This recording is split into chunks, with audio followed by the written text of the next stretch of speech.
आज का एपिसोड भावनाओं, टूटन और एक ऐतिहासिक फैसले से भरा रहा। जिस पल का दर्शक लंबे समय से इंतजार कर रहे थे, वह आखिरकार आ ही गया। आज के एपिसोड में कहानी उस मोड़ पर पहुंची, जहां अहंकार हार गया और सच्चाई ने जीत दर्ज की। एपिसोड की शुरुआत होती है एक भारी खामोशी के साथ। पूरा घर शांत है, लेकिन इस शांति के पीछे कई सवाल और डर छिपे हैं। आर्या अपने कमरे में बैठी है, उसका मन बेहद अस्थिर है। उसने जो प्रस्ताव दिया था, वह सिर्फ प्यार का इजहार नहीं था, बल्कि समाज, उम्र और रिश्तों के बनाए नियमों को खुली चुनौती थी। उसे डर है कि कहीं उसकी सच्चाई एक बार फिर ठुकरा न दी जाए। उसकी आंखों में उम्मीद भी है और डर भी। उधर शर्मा जी अकेले बैठे हैं।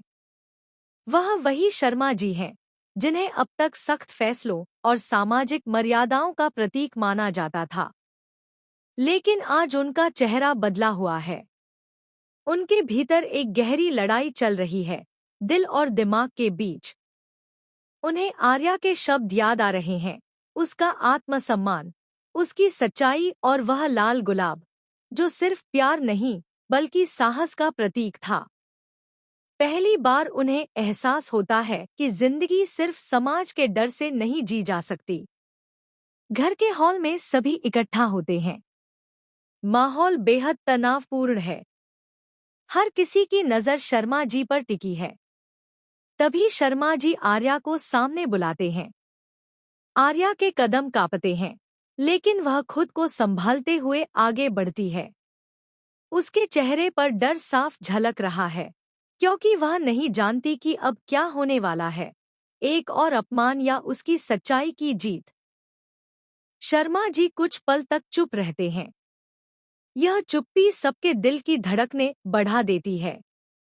फिर वह गहरी सांस लेते हैं और बोलते हैं। उनकी आवाज में अब वह कठोरता नहीं है। वह स्वीकार करते हैं कि उन्होंने अब तक जिंदगी को समाज की नजरों से देखा, अपने दिल की आवाज को कभी सुना ही नहीं। वह मानते हैं कि आर्या ने उन्हें आईना दिखाया है, उनकी कमजोरियों का, उनके डर का और उनके अकेलेपन का। इसके बाद वह शब्द कहते हैं जो सब कुछ बदल देते हैं। शर्मा जी कहते हैं कि वह आर्या के प्रस्ताव को स्वीकार करते हैं। यह सुनते ही पूरा घर सन्न रह जाता है। किसी को यकीन नहीं होता कि यह वही शर्मा जी हैं, जो कभी अपने फैसलों से पीछे नहीं हटते थे। आर्या की आंखों से आंसू बहने लगते हैं, लेकिन यह आंसू दर्द का,